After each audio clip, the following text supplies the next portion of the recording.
Hello বন্ধুরা, কেমন আছে সবাই? দেখো, আজ আমি একটা ওয়ালমেট ফুল বানাবো। তার জন্য তিনটে কাগজের টুকরো নিয়েছি আমি, একটা বড়, একটা মাঝারি সাইজের আর একটা একটু ছোট। তো তিনটে কাগজ কি আমি এবার এভাবে ভাঁজ করে নিচ্ছি। ভাঁজ করে নিয়ে এটাকে ফুলের শেপ দিয়ে দেব। দেখো, পেন্সিল দিয়ে আমি কিন্তু রাউন্ড শেপ দিয়ে ফুলের শেপগুলো দিয়ে দিচ্ছি। এবার আমি কেটে নেব। এই তিনটে কিন্তু আমি ভিডিওতে দেখানোর জন্য এরকম ভাবে কাটলাম। আর এর আগে আমি বানিয়ে রেখেছি তিনটে সাইজেরই আমি বানিয়ে রেখেছি অনেকগুলো করে।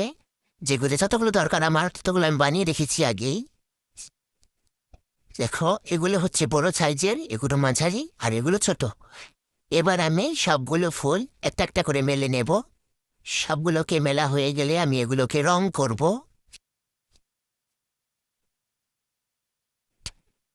এত যদি ভিডিওটা ভালো লাগে তো প্লিজ একটা লাইক দিও ভিডিওটিতে।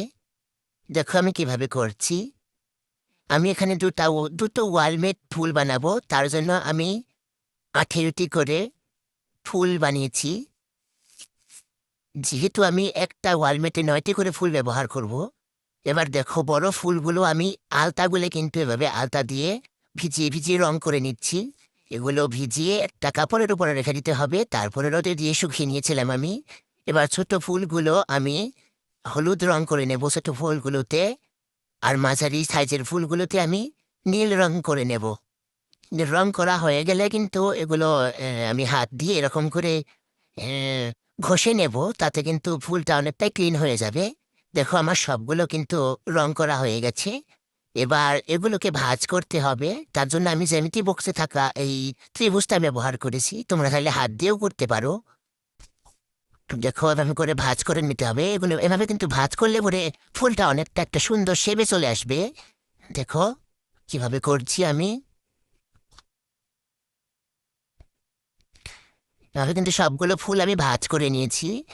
এই দুটো আমি তোমাদেরকে লাগিয়ে দেখাচ্ছি। দেখো, এভাবে কিন্তু একটার সাথে একটা জুড়ে দিতে হবে।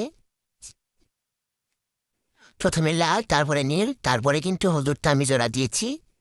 তোমরা চাইলে অন্য কালারও নিতে পারো। আমার এটা ভালো লেগেছে তাই আমি এটা করেছি। দেখো, এগুলো আমি আগে জোড়া দিয়ে রেখেছিলাম। এখানে আমি 18টি ফুল বানিয়ে নিয়েছি। দেখো, ফুলগুলো কিন্তু এরকম হয়েছে। কেমন হয়েছে প্লিজ কমেন্টে জানাবে। আমার সবগুলো বানানো হয়ে গেছে।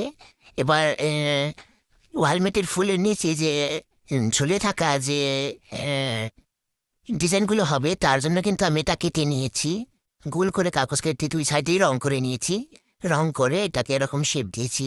আর দেখো, এটা কিন্তু আমি আগে বানিয়েছিলাম। এখন এর ফুল